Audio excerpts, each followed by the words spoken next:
Estamos de vuelta en Altavoz por Vital y Tribu Televisión. Estamos conversando con el economista José Luis Tapia. José Luis, yo quería preguntarte acerca de las principales propuestas de cara a las elecciones del 2026. ¿Ves que hay un ánimo estatista de parte de todos los candidatos, o ves alguno que quiere una reforma liberal? Mira, hasta ahora la palabra reformas todavía está ausente dentro de las presentaciones que han hecho hasta ahora los candidatos que se han presentado. ¿No? Sí, precandidatos, como bien tú señalas.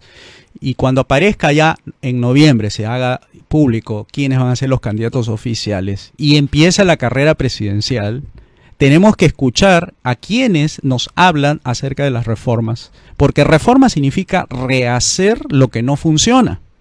Y eso es lo que necesita el Perú. Hacer reforma significa un conjunto de medidas que hagan que el mercado se liberalice, que haga que el mercado empiece a barrer con las empresas estatales, sustituirlas por empresas privadas para darle más eficiencia, más empleo, más ingresos a la gente y viva mejor, porque aquí en el Perú el ingreso promedio está entre los 1.700 y con eso no se puede vivir mensualmente, porque las encuestas señalan que un peruano promedio pone como uno de sus principales problemas que el dinero no le alcanza a fin de mes. Y esas discusiones que hasta ahora se vienen dando de parte de algunos precandidatos presidenciales no están yendo hacia la agenda del peruano común, que es cómo llegó a fin de mes. Eso, por ejemplo, no se discute. Otro también, el tema de la seguridad. Están yéndose por el camino de las cuestiones anecdotarias para conocer más al candidato que las propuestas del candidato. Y eso también juega en contra de las reformas que se necesitan, porque el Perú detuvo su reforma en los 90 y hemos vivido con las reformas incompletas de los 90 hasta la fecha. Y no nos ha dado buenos resultados hacer las cosas a medias. Las cosas tienen que ser completas para que funcione bien la economía y genere los empleos y los ingresos necesarios, y para eso hay que privatizar, seguir privatizando, porque tenemos todavía 109 empresas estatales, tanto las del gobierno como las municipales. Sí, y la izquierda ha sacado un proyecto para nacionalizar Telefónica, ¿no? Una locura que ya nos debe causar risa porque no va a tener ningún efecto, ¿no? Mira, para que veas cómo la izquierda no se tapa la boca hablando de propuestas de nacionalizar, estatizar, expropiar, candidatos que hace poco estaban en la palestra pública y hablaban de quitar medios de comunicación porque decían que funcionaba al revés de lo que se necesitaba. Y nosotros, los que proponemos soluciones liberales, no podemos decir, así nos recomienda, hablar de privatizar, desregular, abrir todos los mercados, porque eso la gente no lo va a entender o porque la gente simplemente no lo quiere. Lo que no quieren las reformas son justamente la izquierda. Lo que no quiere la izquierda es que se hable de estos temas y que nos ponen a un conjunto de partidos al medio de la discusión, porque la verdadera discusión, Aarón, ¿sabes cuál es?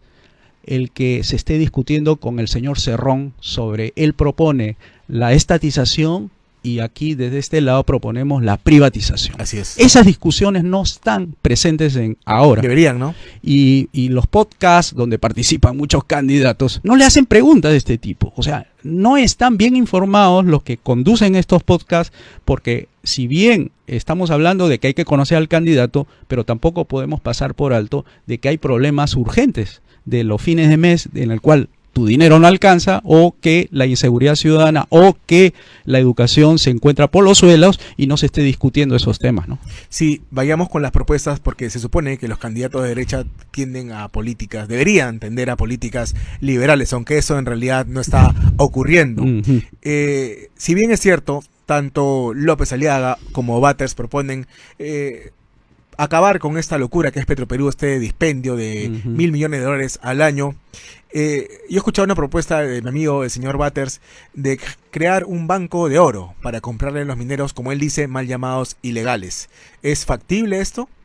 Todo es posible. Tú sabes que los estados compran, venden, pueden estatizar empresas, no, pero en el caso del estado, claro, un estado empresario, ¿no? El estado empresario, el estado negociador, el estado comprador, el estado consumidor, y el estado médico, y el estado educador, y el estado agricultor, eso es de los 70. Eso es algo que ya hemos tenido y que no ha funcionado. Entonces, darle al ámbito. Estado un rol de comprador del oro para que la minería se vuelva de lo legal, de lo ilegal a lo legal, eso no tiene sentido. Lo mejor que hay que hacer es, para solucionar el tema de la minería ilegal, es primero reconocer que la propiedad privada de los recursos que se encuentran debajo del suelo tiene que ser de apropiación privada, tiene que ser de quien lo descubre. Ese es el método francés, el de Turgot.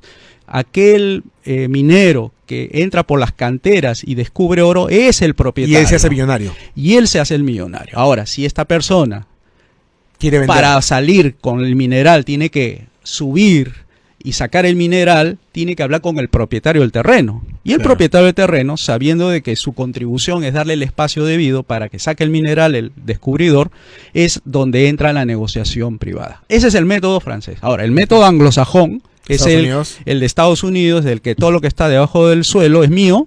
Podría ser otra alternativa, Sí. pero eso habría que discutir un poco, pero lo principal aquí es que el artículo 66 de la Constitución hay que reformar, permitir que ya el Estado sacarlo de la ecuación, porque el Estado nos ha dado un marco de negociación con los privados del tipo mercantilista, es decir, los privilegiados son las empresas grandes mineras y el Estado, y de ahí se ponen de acuerdo cuánto es el canon, el sobrecanon, Ahora, los ¿qué pasa impuestos, con los etcétera. informales que en el país son 70%, ¿no? Y eso es la evidencia más clara de que el sistema no funciona es cuando tú tienes una minería que el Estado considere que es ilegal lo que se hace ahí. Ujú. Entonces hay que restituir los derechos de propiedad privada a las comunidades, a las personas que tienen esa ventaja de que debajo del suelo hay minerales y sean digamos, de su apropiación o lo puedan descubrir terceros, y que ellos con ese derecho de propiedad, es decir, con la privatización de los recursos naturales, negocien de igual a igual con la empresa minera que tiene el capital, más no en la comunidad o la persona, porque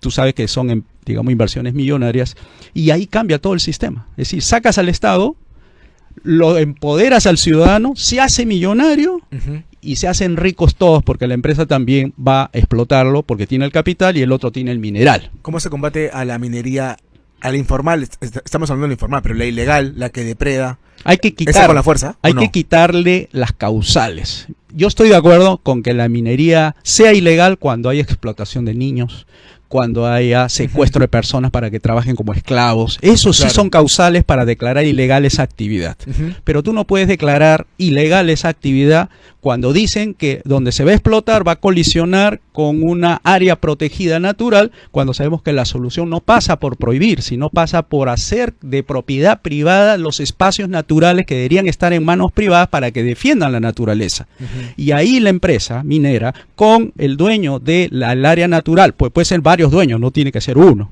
se ponen de acuerdo bajo arreglos de contrato para que estas partes digan los términos de cómo se va a cuidar el ambiente, cuándo tú me vas a contaminar, cuándo no, cuánto te tengo que indemnizar por la contaminación. Es decir, los arreglos son tan privados que lo único que tienen que hacer ellos es mandar el contrato a digamos, a registros públicos, y el Poder Judicial, en caso de desacuerdos entre las partes o una de las dos contaminó o no, haga su defensa de sus derechos justamente a la vida, a la libertad de la propiedad, derecho a buena salud, y ahí es donde se hace el marco de los De reclamos, acuerdo. ¿no? ¿Y qué ministerios deberían existir? Ministerio de Hacienda, de Obra Pública, de Seguridad. Y de relaciones exteriores. 4. Cuando dices defensa, tiene que haber tanto el orden interno como Sí, el pero externo. uno solo, ¿no? Puede ser uno solo también. Y el ministerio de lo que en un momento se llamaría de ayuda social, porque como son transiciones que hay que sacar del estatismo No se puede actual, quitar eso.